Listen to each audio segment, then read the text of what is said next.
Good afternoon, everyone. Thank you so much for being here at our 2018 City of Bellevue Martin Luther King Celebration.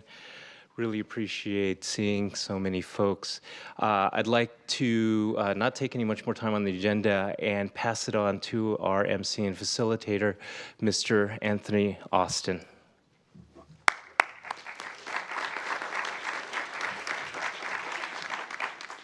Thank you, Mark. Good evening, everyone, and welcome to this wonderful event. Today, the City of Bellevue is honoring and hosting its annual Dr. Martin Luther King Jr. event. My name is Anthony Tone Austin, and I am the chairperson of the Bellevue Diversity Advisory Network, BDAN. And I also am honored and humbled to serve as your facilitator and moderator of this event. Social justice and equity, these terms we've been talking about for quite a while now. And I think it's very important that we are assembled here, and as a city that claims to and does value its diversity and culture, that we take a time to elevate Dr. Martin Luther King Jr. and his legacy. I was born sometime in the mid-'60s, 2 years before Dr. Martin Luther King won his Nobel Peace Prize. And when he was assassinated, I was 3 years old. I'm from Chicago, Illinois, and I am a civil rights baby. I'm living in the shadow of what Dr. Martin Luther King started. So this thing, this African-American thing called civil rights, I think it's more than just an African-American thing. It's a human rights movement. We're all gathered here so we can understand that equity and peace was one of Dr. Martin Luther King's main topics.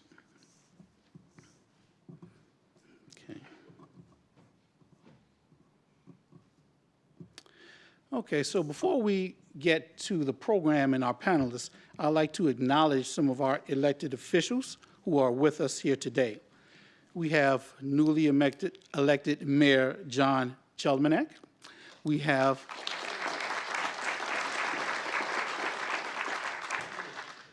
Council Member John Stokes, former mayor. We have our Deputy Mayor Lynn Robinson in the House. And we also have our City Manager, Brad Mayake.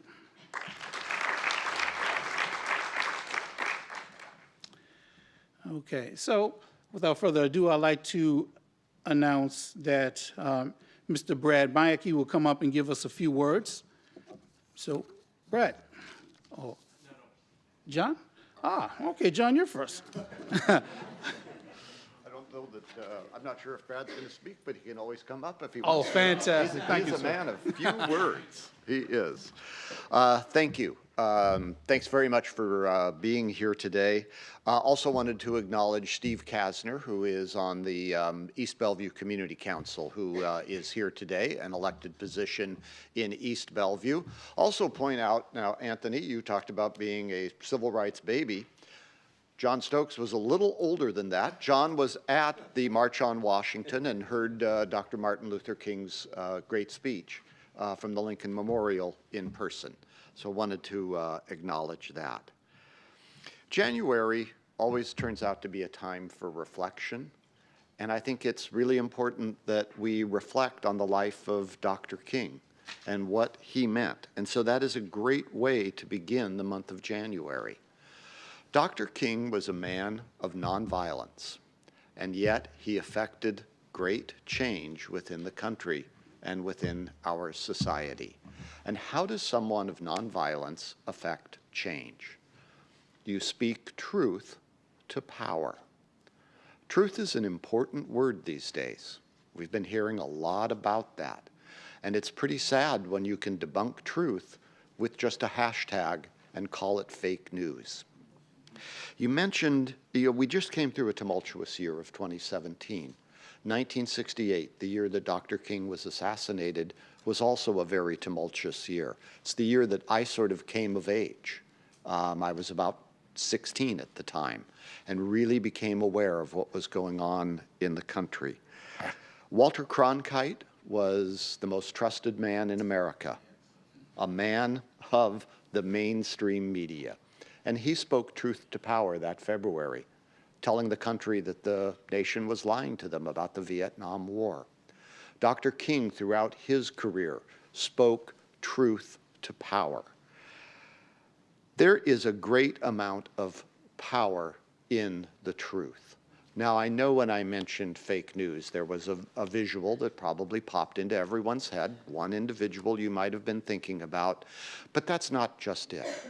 It's about all of us seeking truth and understanding that the truth should make us uncomfortable.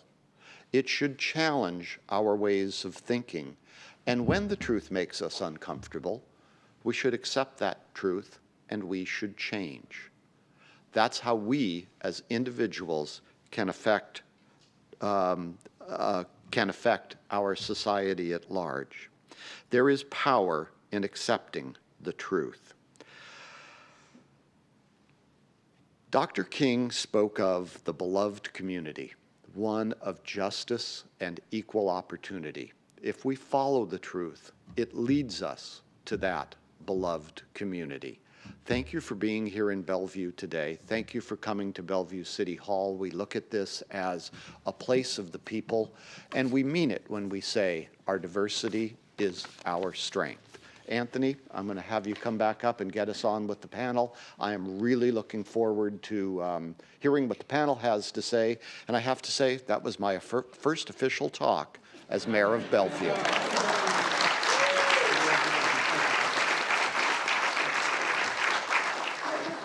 Thank you, Mayor Chairman. Okay, just some housekeeping notes for the audience. You have 2 cards by your seats. One is a blank card at which you can put down questions that you would like the panelists to answer. And 2 is an evaluation form that we'd like to collect. We will have several people coming down the aisles, so if you finish with your card, you can just pass it down to the in-person and we'll try to pick those up. Okay, so panelists, are you ready?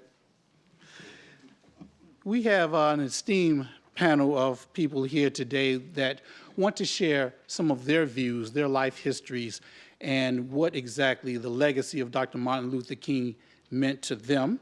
And we're going to start with Dr. Linda Whitehead. Thank you. Good afternoon, everyone. You see, they started with the old people first. I grew up in Norfolk, Virginia, which at the time was a part of the segregated South in the 1950s and 60s. Like most family in our neighborhoods, we attended segregated schools and went to segregated churches and hospitals. The rare times you went to a white hospital or the white hospital, there was literally a dividing line. One side for colored only and the other side for whites only. Riding the city buses meant moving to the back or giving up your seat for any white rider. Allow me to share a family story. In the early 50s, my dad, who served in the Marine Corps, refused to give up his seat on the bus. That same night, the family decided my dad had to head north because they were all fearful for his life. The pictures you see behind me, not that one. The pictures you see behind me represent my life journey. High school graduation, college graduation, undergrad degree, master's degree, and a PhD. I stand here as a first-generation college graduate of my family. Finally, and most importantly, the picture of my family. For the sake of this very brief conversation, I've lumped my life into 3 major buckets. 1, faith in God. 2, family. 3, education. Number 1, faith in God. The love of God was at the center of our family. Love of freedom and a thirst for equality. These traits were not only found in our homes, but they were rooted in the Black churches. The Black churches provided a spiritual renewal, material benefits, and community organizing. The Black churches represented more than a place of worship. It was the protector of the community. In other words, the Black church is the rock of the Black community. Number 2, family. Family is where I learned about love and forgiveness and helping your neighbor. Our family represented 3 generations living together. The family provided the emotional, social, and spiritual needs so that we would grow to be good citizens. Now let us fast forward today to today. The picture you see of my family, my husband, who is my high school sweetheart, and our 4 sons. All 4 sons are graduates from the following universities: University of Washington, Seattle University Law School, Yale University, and the University of Cambridge in Cambridge, England. And in the opinion of their parents, they are indeed good men and educated men. Number 3, education.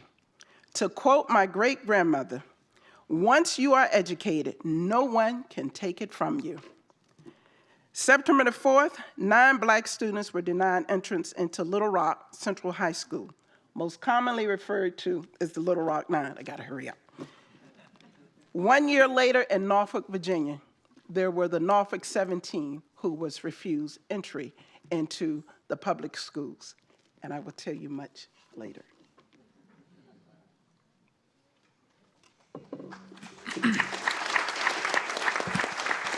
Thank you. Thank you, Dr. Linda. So in order to keep time rolling, I'm going to let the panelists go with their stories, and I won't come up and show you my face.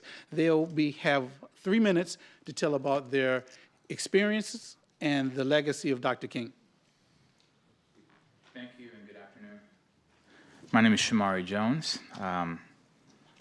It's an honor to follow Dr. Whitehead because, a lot of the reason why I feel that I'm here is because of people like her who've paved the way.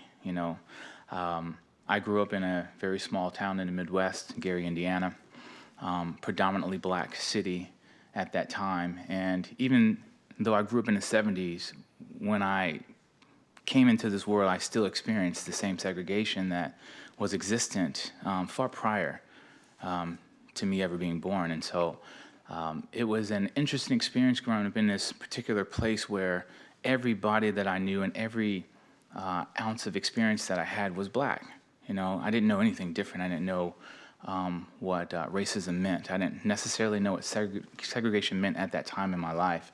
And then my parents decided it was time to find opportunities for me to be engaged in educational experiences that were ones that they seemed more fit for raising a child. And so we moved out of Gary, Indiana to a community that was much more diverse.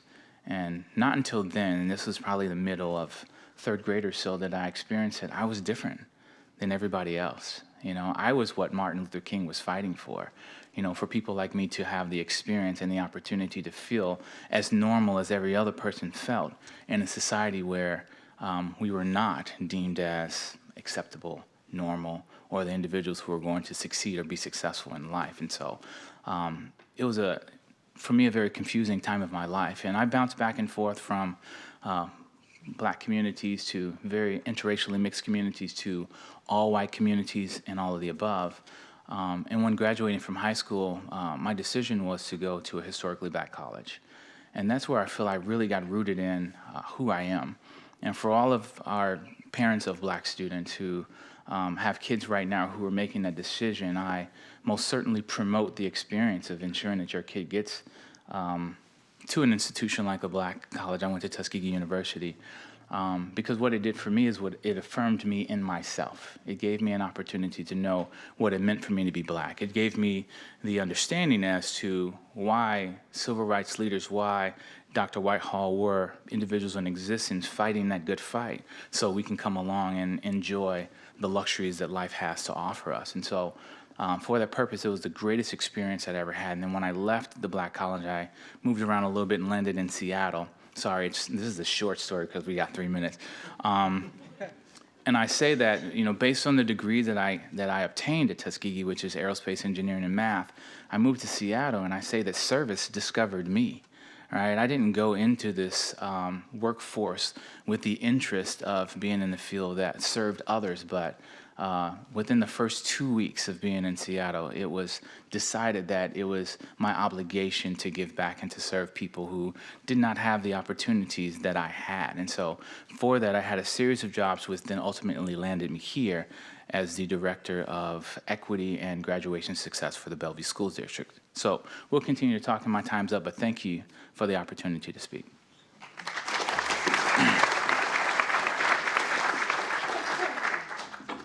A lot of connections at this table geographically. My name is Patrice Connor, and I've lived in Bellevue for the last 4 years and on the east side for almost 10 years after moving to the area from Atlanta to work for PACCAR. I was born and raised in Chicago and attended a historically black college in Atlanta, Clark College, for my undergraduate and graduate degrees. I'm a banker by trade and a certified public accountant. Despite all of this, I still consider myself a Chicago girl. My family lives there, and I miss the spirit of the city. My parents, Stanley and Patricia Connor, were also born and raised in Chicago and were the first in their families to graduate from college. They were independent thinkers, determined to be self-reliant and build a life for our family. In 1965, when Martin Luther King Jr. decided to move north with his nonviolent revolution and make Chicago the next crusade, the Connor family fully supported him. The Chicago Freedom Movement began in earnest when Dr. King and his family moved into a squalid apartment on the Southwest Side in January 1966. The plan was to galvanize local support of Dr. King's plan to confront discriminatory real estate practices. His first step was to draw attention to the squalid living conditions black people were forced to live in because of segregation. There were also rallies and marches leading up to the main event, a march through Marquette Park, a 99.9% white community. My parents were pioneers and had already moved out of the neighborhood where they grew up on 39th Street in Chicago, and they were living in the progressive High Park community. One summer Sunday, I found myself in the middle of history, even though I didn't know it. I remember walking down the street across lawns with droves of people, all going to see Dr. King. My parents were in the throng, and my sister and I accompanied them to the rally. This is one of my earliest memories. There was no music, there was no talking, just an aura of seriousness, of something important about to happen. When we reached the church parking lot where the rally was held, my father hoisted me on his shoulders and gave me a seat at the table of history. When I think of Dr. King, I marvel at the sacrifices he made. Because of him, opportunities eventually opened up for black people. In 1970, my father was hired into the management training program at Sears and later became the national advertising director and was responsible for bringing Don Cornelius and Soul Train to national television. Later, he started his own production company. Doors opened for him, and doors were opened for me as a banker, manager, and entrepreneur. Like the great Christian reformer he was named for, Martin Luther King made a difference in the world. I am inspired by Dr. King because he persevered in the midst of a very difficult time in our country and made a difference in our country and the world.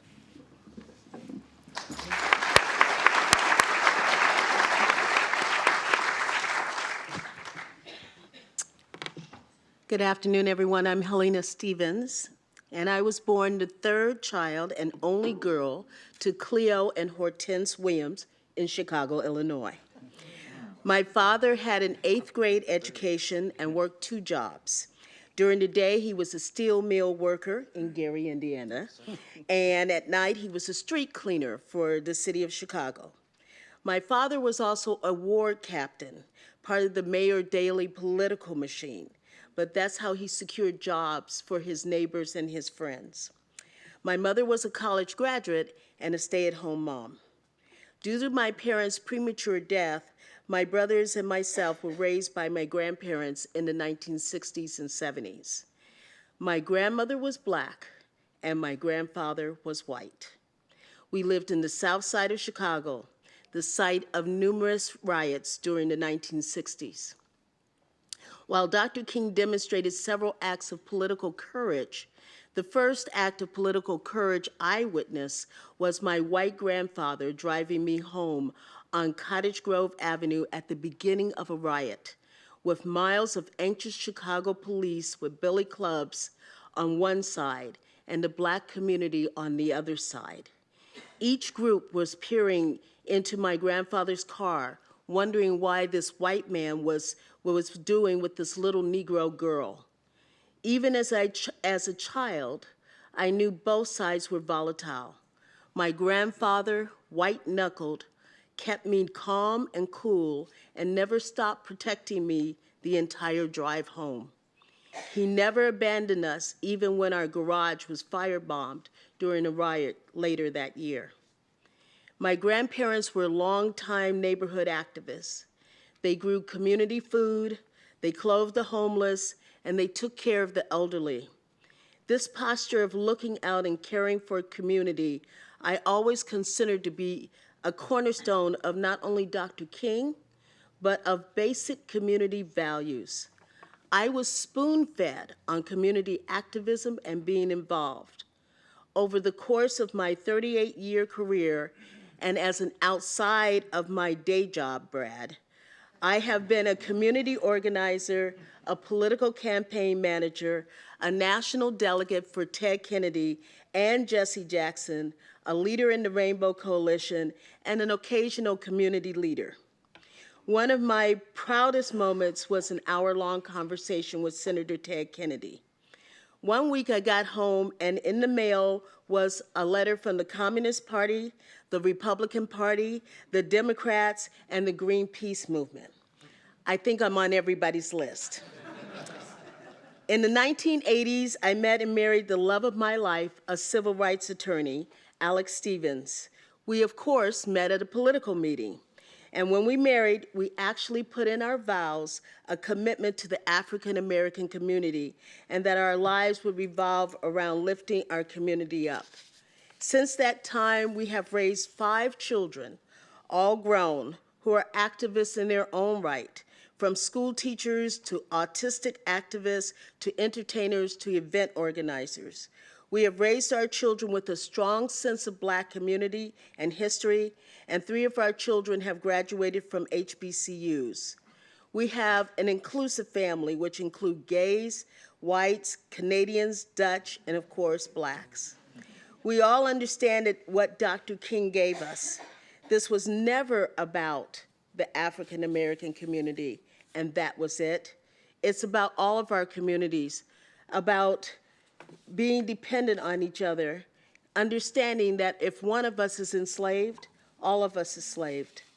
I began my career in law to help communities, and especially children. I found out to help children, I needed to change systems, and then learned to change systems, I needed to help change adults. And really, that's what Dr. King did. He was, and still is, the great change agent, getting us to change, eliminate systems that diminish our children, hurt our communities, and denies our future. Thank you.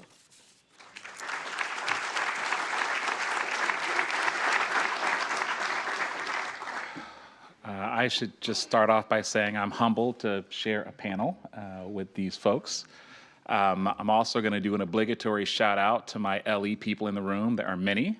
Hello, all of you LE folks, including our Executive Insight grads in the room, which then allows me to do my obligatory disclaimer. Everything I say from this point on has nothing to do with Leadership Eastside. It's my own personal opinion. So please don't hold my board accountable for anything that I say today. Let's see. I think I'm going to start with the fact that I was born in Arkansas. My mother actually attended the same high school as the Little Rock Nine a couple of years later. I hail from a long line of Southern Baptist preachers. I have currently, I believe, 17 active preachers and pastors in my family, all connected to the Southern Baptist tradition. which is the same tradition as the Reverend Dr. Martin Luther King. Sometimes I think we spend so much time focusing on the brilliant strategist and the important civil rights leader and forget the fact that the work that he was doing was really primarily rooted in his faith and the idea of that faith that one loves one's neighbor, and that one loves one's enemy. And that really is at the root of the work that he did and really drove a lot of the way that I grew up. I was one of those kids who listened when my parents and other people told me that you could be anything you wanted to be when you grow up. I paid attention when they said, we love everybody no matter who they are, no matter how different they are. And so I was a little bit surprised as I got a little bit older to understand that while those words on the surface seemed to be pretty inclusive, there was a lot underneath that had to do with pain and suffering and frankly lack of equity. Early on, when I moved not quite to Chicago, but close to Chicago, Champaign, Illinois, and was on a walk with my mother, a police officer drove by, and I had a childish idea that what I should do was run around and see if the police officer would follow me. And this was the moment when I got what is known in the Black community as the talk. That is where my mother kneeled down and looked me in the eye and said, you are a young Black male. They will kill you. Like, police officers will kill you. That is what they are here to do. And your job is to stay alive. So I have to say that as I've grown up and found myself in situations like on the African American Advisory Committee for this city of Bellevue, with Chief Milet, that for me really is an act of loving what I was taught to be my enemy, right? That is yet another way that Martin Luther King Jr.'s legacy really affected my life. Early on, I chose to try to live a life that was consistent with the same Southern Baptist faith. And so all of my life, I've really been in pursuit of beloved community in different ways, whether it was in my executive roles in terms of small business or working for the federal government, or even working for the current nonprofit that I'm at as the CEO of Leadership Eastside, or in my private work that I do also outside of my day job. We are actually in the process, along with some folks at my church, in launching an alliance for beloved community in order to help bring together people and organizations who are interested in demonstrating the power of loving one's neighbor and loving one's enemy. And again, I think that that's a great way that we personally can live into the legacy that Martin Luther King Jr. has left for us. Thanks for having us.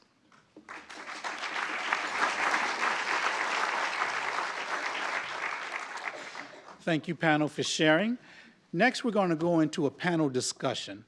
We're going to have 2 questions that the panel will discuss among themselves. They will be for 10 minutes. And then we will take a question from the audience, a question or 2. So get those note cards ready, jot down some notes, something that you think would be entertaining and engaging to hear from this panel about. So 10 minutes, our first question. With African Americans and Blacks comprising a small percentage of the population on the East Side here in Seattle, what is something that you want to tell about being Black and being here in Bellevue? Panelists.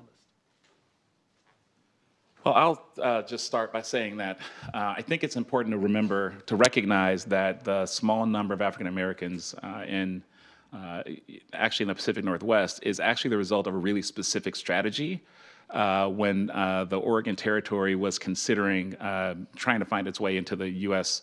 As states. One of the ways that they decided to deal with the quote-unquote Negro problem was to simply make it illegal to be Black in the Oregon territories. So one of the reasons that we have so few African Americans here is because when people were moving across the country, you literally could not find your way as an African American through the Oregon territories to find yourself here in the Pacific Northwest.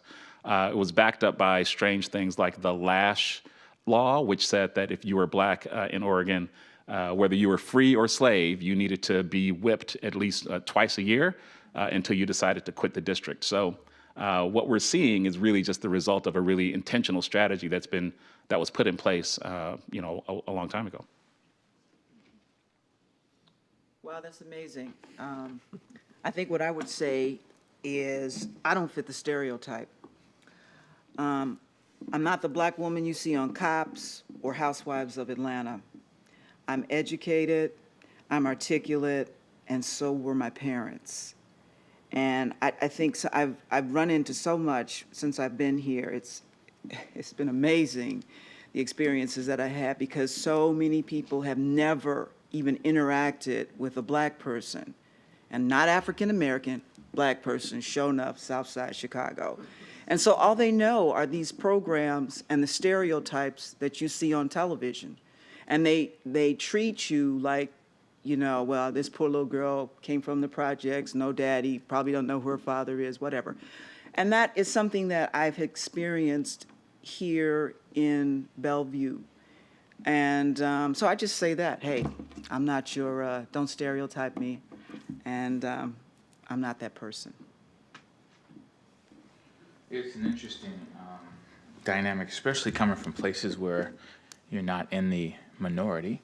When you come to places where you're 3%, where you're one of the 3% of the individuals that exist in this community, the challenge is you often have to prove yourself consistently. And then when you're not proving yourself, you're defending the actions that you take. And working in a school district, one of my primary objectives, one of my goals in life is to fight for our young folks who feel as though they don't have a voice. They oftentimes attempt, I have examples out the wazoo, but just even yesterday, students wanted to present, here's my position that I take on social justice, on inequities that we're experiencing in our building. We're going to make some posters, some affirmative posters saying that this doesn't mean that. And as they put these posters on the walls, there were students who came behind them and put Post-it notes on. God didn't believe that you should be transgender. That's unnatural. They put, Post-it notes on saying, this is wrong because there's no programming for white kids, so you shouldn't have programming yourself. And so a lot of our students are facing not just inequity in their ability to feel comfortable in expressing or exhibiting their voice, but then when they do so, they feel battered. It's almost like being on the front lines on a consistent basis, trying to fight the good fight.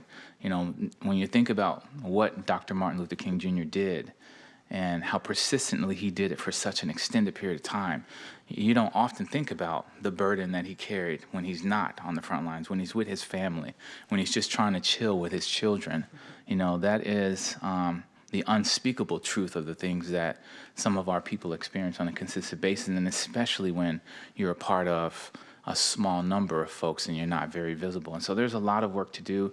There's a lot of martyring that we end up having to experience by the simple fact that it's our obligation in the community as such to show up centered. Don't show up angry, because when you're the angry person, you're not being heard, right? And so you have to show up centered and in a way that your message can be palpable to others. And that, it takes its toll from time to time. And so there's a lot of opportunity for our growth in this community, and I look forward to the chance to seek out how we can work along with community to ensure that we do grow. The one thought I would add, and I've been in the Pacific Northwest. We relocated to this area in 1987. Moving to Bellevue in the city of Redmond in 1987, I truly had field trips. And my field trips would be to go to Bellevue Square, and I would sit and I would count how many brown people I saw. And most of the time, I never got to 5. So having that experience, I also realized what was one of the things that was very different about this city is there were no black communities. There were no black communities in the city of Bellevue and Redmond. I needed to go across the 520 bridge if I wanted any sense of community. So that was one factor. I was an educator in the Lake Washington School District. I walked into a building as a junior high principal where many students told me, "You're the very first Black person I've interfaced with." I actually had a student who had been adopted that clearly you could see she was not white, but she asked me if she was white. I thought it was a trick question until I realized that was all that was around her. So at that point, I decided my role here is to educate, not just in the core subjects of reading, writing, and arithmetic, but life itself.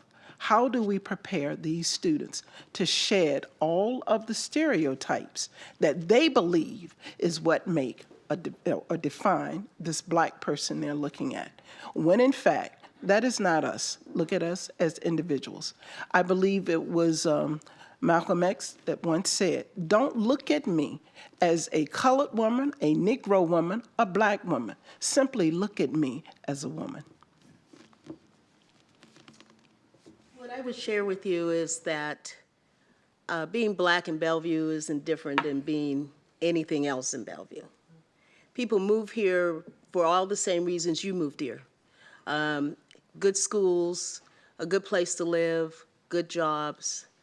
But there is a struggle for us as African Americans and Blacks in this community, which is to connect with each other, to find each other, connect with each other, and the fact that we're not easily found because our numbers are so small. And I too was raised in a community where I only saw Black people except for members of my family. But what I will tell you is that the disadvantage of that lack of connection is that it is harder for us on the economic side. It is harder for us to get support for our businesses. It is harder for us to develop political power. It is harder for us because we don't have those easy connections already cemented, and they have to be developed and groomed and grown. So those are the challenges that I see that Blacks experience here in Bellevue, making those connections and building our community to the point where our voice is heard. And while there's multiple different voices being heard here, the Black community is still very small, very slender here. And what I add to that is that the sociologists tell us that all people in the United States are viewed through a certain racial lens, and that racial lens was developed around the Black-white divide. So somebody that I know and love, who's 75 years old and a white male, recently said that the first Black person he met was the Italian guy that came to the all-white college that he was attending, right? So what that means is that Black simply means non-white, right? And so when we think about the global diversity that we experience here, the fact that we're only 3% of the population, and yet Bellevue is a majority minority city, it's a majority non-white city, right? Which in some ways makes it a majority Black city. There you go. Right? And yet we still can't, right? It's difficult to find people that look like you and, right, you have some of those same shared experiences with.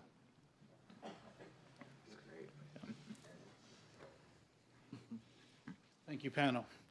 We're going to move into question number 2. Reverend Dr. Martin Luther King Jr. said, "Our lives begin to end the day we become silent about things that matter." Reflecting on what Dr. King said, what do you bring to the battle, and how do you pull off this self-preservation, not to become silent or complacent? Panel, you have 10 minutes. I'm going to start. I truly believe that we have lost the privilege of silence, that we can no longer have that as a luxury, that not one of us can say, I don't have to speak on this matter. What I have seen us do is sometimes, because sometimes we're weary, sometimes we're not interested, sometimes we feel it's not our battle, it's not our concern, we simply have put our heads in the sand and said, you know, I can't handle one more thing.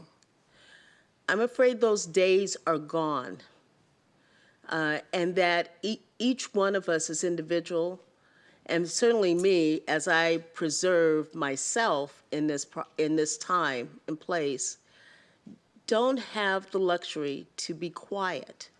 And that doesn't mean that I'm always have to talk, and a lot of you who know me know I like to talk. I am really speaking about action. And action can take many different forms. It doesn't always have to be vocal. But it does mean that I have to stand up. And I do have a responsibility and a duty to protect, to voice my opinion, to take care of each other, and understand that it doesn't matter what color we're looking at, what your view is, what your attribute is in life. I have a responsibility as an individual to protect and uphold you. So I feel like we've given up our time, that privilege to be silent. I agree, and I want to piggyback that. So have you. You know, there are many people who, especially in this region of the world, profess to be on the side of justice and equity. Often show up to the conversation as, you know, I'm not a racist. And the time is now for you to begin to interrupt or disrupt when you see an inequity experiencing. When you walk away from something, whether it's in the workplace, whether it's in your neighborhood, that you see as a wrong, then you are part of that wrong. You're perpetuating that wrong. And it's now our time to not be silent. You know, we have to forego the discomfort that we experience. And I know it's practice. You have to build muscles for this work. So the time to practice is now. Because our lives depend on it, our culture depends on it, our community, and most important to me, our young people, our children. They depend on us showing up for them. And so when you're silent, they're impacted. Yeah, I would put it this way. Self-preservation isn't love. And the night before Martin Luther King Jr. was killed, he gave what most of us refer to as the I've been to the mountaintop speech. And he revisited a story that he told many times around the idea of the Good Samaritan. What most of us sort of have an inherent understanding of what that story is and what that story is about. But he reminded us, he had spent some time actually on the road that Jesus places this parable. And he said, it's a dangerous road, right? Like it's completely reasonable for people to not stop and help this person who may in fact have been the start of an ambush, right? Like you really have to put yourself at risk in order to help someone else. But that is the definition of love. Because he's answering the question of who is my neighbor, who's the neighbor that I'm supposed to love, right? And the other part of that story that a lot of people misunderstand is because the term Samaritan is in fact a racialized term. He was making the point that someone of a different faith heritage, a different racial and ethnicity, racial and ethnic heritage is the one who stopped and did the right thing. And so I would submit that it's more than simply we've lost our ability, like we need to speak up. I think we need to act, right? Like love, as Martin Luther King Jr. talked about, it was not some feeling of compassion. It was a set of actions that were about sacrificing the I on behalf of the we, right? So I would say, you know, if you consider yourself someone who's not a racist, invite a racist to dinner. Right? Let's go to work, right? And if you consider yourself racist or you have some sort of supremacist and you have some concerns about other people in your community that you don't want there, invite them to lunch. Like, let's not just sit around and spend time on opposite sides of some field and think big thoughts about it. Like, take some action, step into the game, right? We need to speak up, but we also need to act. And if we can walk out of here knowing that it's our responsibility to demonstrate what love looks like by actually acting on it, making sure that we're sacrificing what's nice and comfortable for me on behalf of what's better for all of us, then I think we really will be beginning to live into the legacy that Martin Luther King Jr. Has left for us, and we start building with the building blocks of what's necessary to create a beloved community. I think I have a different perspective. You know, I listen to a lot of what's happening in our country, and to me, there seems to be a lot of anger and hatred and blah, blah, blah, blah, blah. And I just have a very different perspective. I mean, my parents, my parents, I was a middle child, so that meant, I always was the one who was willing to just slide down the slide head first instead of the other way. So, but they also taught me not to back out of a room and back away from a challenge. One of my early memories, I was about 3 years old, I think, and I came in the house crying, and my father was reading the newspaper, never looked up at me. He just said, "What's wrong?" And I said, "Stevie Maisley hit me." And he said, "Is he crying?" He didn't even look at me. And I'm like, and it just stopped me cold in my tracks. And he said, "Don't come back in here until he's crying." And it just, years later when I told him that story, he said, "I have created a monster." But, I have taken the whole race thing a different way because, I enjoy the difference, the challenge, being a part of something, being someplace that I'm not supposed to be. And I celebrate Martin Luther King. I worked for a company that didn't, the holiday wasn't taken. We had floaters. And I always worked on Martin Luther King's Day because I was proud of the opportunity to be there because 60 years ago, I wouldn't have had that job. My daddy wouldn't have had that job. My grandfather wouldn't have had that job. So I feel it's important for us as adults, everybody, we should be pouring that kind of stuff into our children. Because we're not in a hopeless situation. Martin Luther King's life was at stake every day. And I don't care all the bad stuff that happened to me, if I put it all together, my life has never been at stake for being a black person. Never, okay? I grew up in Chicago. I've been out here, been in a lot of different places, but I've never been threatened with physical harm and death because I am black. So that gives me a boldness. And I think we should pour that into our children. Martin Luther King was a PhD. He had multiple degrees. He was born in 1929. My father was born in 1935. He couldn't even live on campus when he went to Western Michigan. But that didn't stop him. He wasn't hopeless. He kept on fighting. And so should we. I'm excited every day I wake up on this side because I know I can make a difference, and that's what we should be telling our kids. Yeah. I think we need to realize, all of you adults in this room, be you a parent or a grandparent, an aunt or an uncle, you must realize your children are watching. Your children are watching you, and this is on your watch. What message do you intend to leave with your children? Is it your truth that counts, my truth that counts, or is it the truth that really counts? I agree with James, correct? The greatest commandment is to love. That truly is. And if you lay on top of any situation and ask, was love present? If it does harm, love is not present. So Dr. King left us with so many quotes, but this is one of my favorites. We must learn to live together as brothers or perish together as fools. Right now, are we living as brothers or are we collectively perishing as fools? A friend of mine who's very close to me says you're either working on your marriage or you're working on your divorce.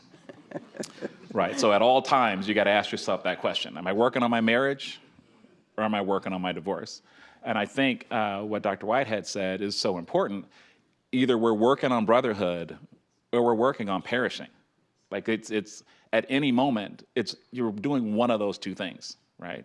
And so I think that we have an opportunity to step in and remind our kids. I think we have an opportunity to wake up every day and be ready to, to rock and roll and fight. But either way, we're either working on being closer together, more connected, demonstrating what it actually looks like to be in the same place in a way where we actually care for one another, or we're trying to figure out a way to separate and ultimately perish as fools.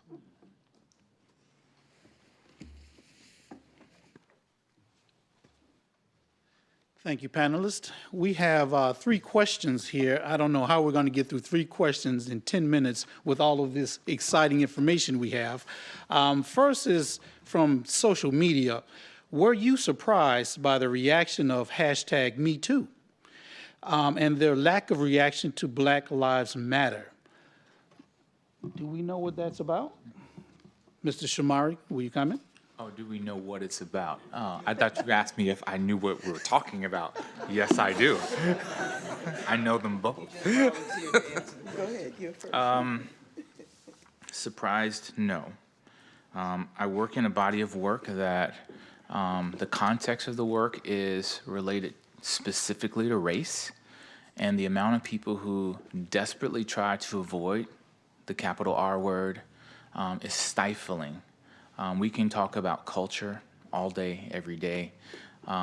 We can talk about inequity. We can talk about gender inequality. But the moment that you add the context of race into the conversation, folks cower. There's a fear there for some reason, present day, and we're not allowing ourselves the courage to put ourselves in the space to engage in this conversation to where both parties are educated enough to actually make conscious decisions on it. And so, no, in no way do I feel any level of surprise around the response. You can go to the next question.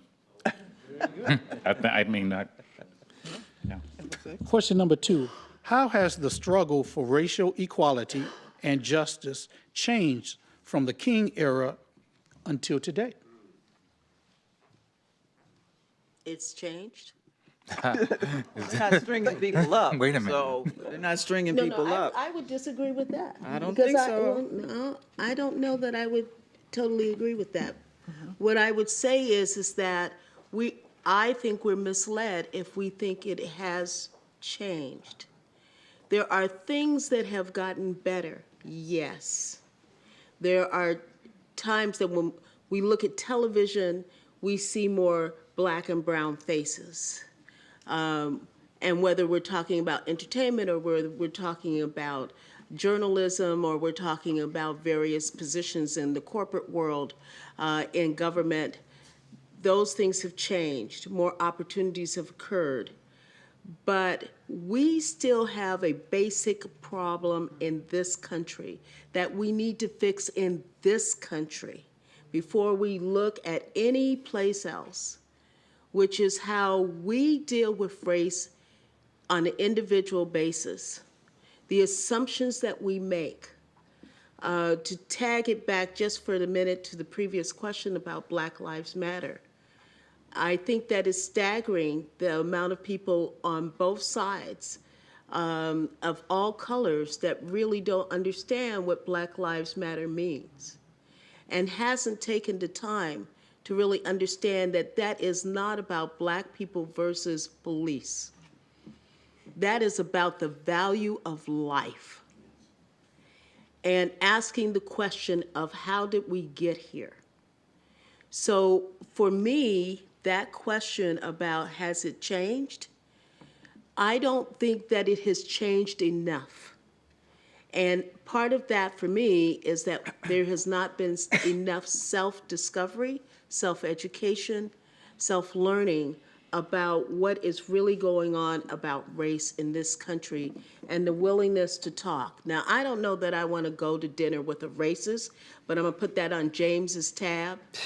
But I'm going to be just straight up. You know, I got other things to do. But I do believe that because we're not having those conversations, we leave ourselves in ignorance and in darkness.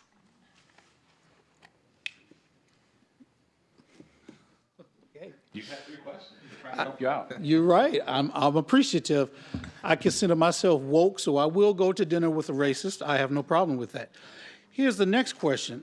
What is your understanding of the term white rage or white fragility? Two different What? terms. What? White What was the last word? Right, white fragility. So I spend an inordinate amount of my time trying to stick up for white males because I think at some level somebody needs to. The cold hard reality is that in this country, it was white males that ultimately gave women the right to vote. It was white males that ultimately decided to vote for the Civil Rights Act. Every step, every bit of progress that most of us look back to around civil rights, ultimately because white males had the power, they were the ones that had to take the steps in order to make the change. Now, that did not come without a lot of sacrifice, a lot of blood, sweat, and tears. I am not saying that they, woke up en masse one day and decided to just give away power. That's not my point.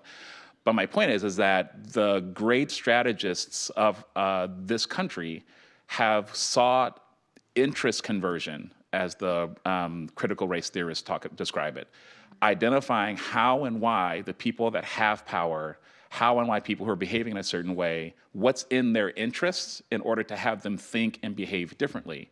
And when all we do is run around, and I'm not saying that this is what everyone does, but when white people who don't want to give up power can point at so many people who are simply telling them that all they are is wrong, I think we invite a certain amount of white rage and backlash. I think that we're poking at what we understand is a certain amount of fragility around race because people haven't developed the muscles that they need in order to get this work done. We need to be demonstrating what it looks like, and this is the brilliance, in my opinion, of Martin Luther King Jr. It was his focus on love, but his focus on love as a strategy, right? We need to be demonstrating what it looks like when we do behave and work together in the ways that we want people to behave. We can invite people into that work with us, as opposed to standing and pointing at people and saying, you're doing it wrong. And until you change, we're going to continue to be angry. I think we do need to continue to be angry, but we also need to, we need the Malcolm X, but we also need the King, right? The strategy of nonviolence is implicitly reminding people that violence is the only alternative, right?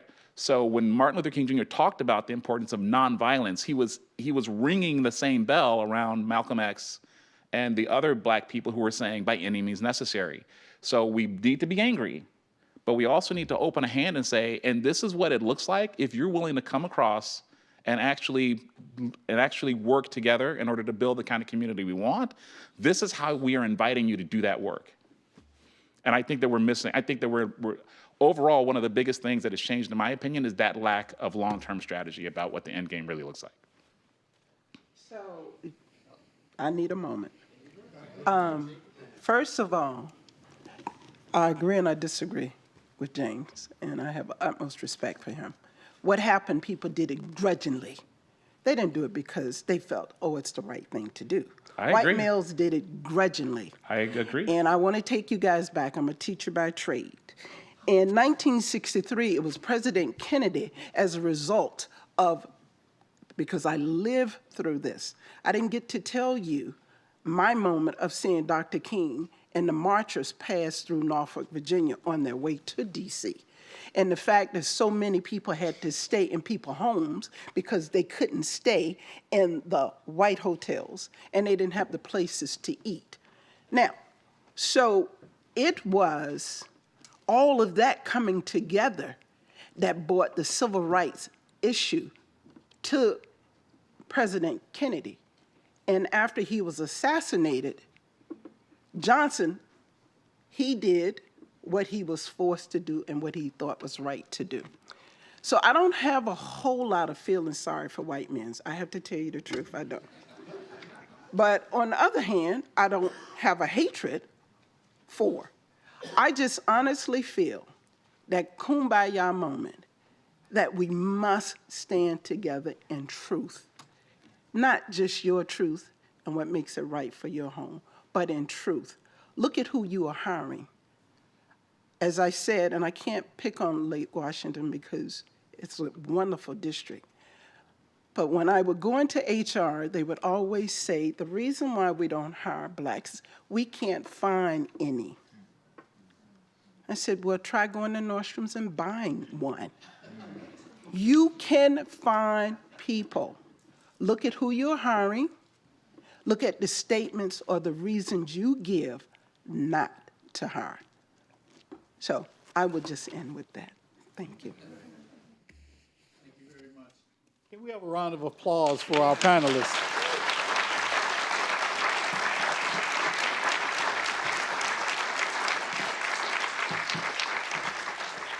So on behalf of the panelists, I would like to thank the City of Bellevue for hosting this wonderful event. Unfortunately, we have run out of time, but we would love for these conversations to continue. So please feel free to find our panelists outside, have discussion with them, and thank you again for attending this event.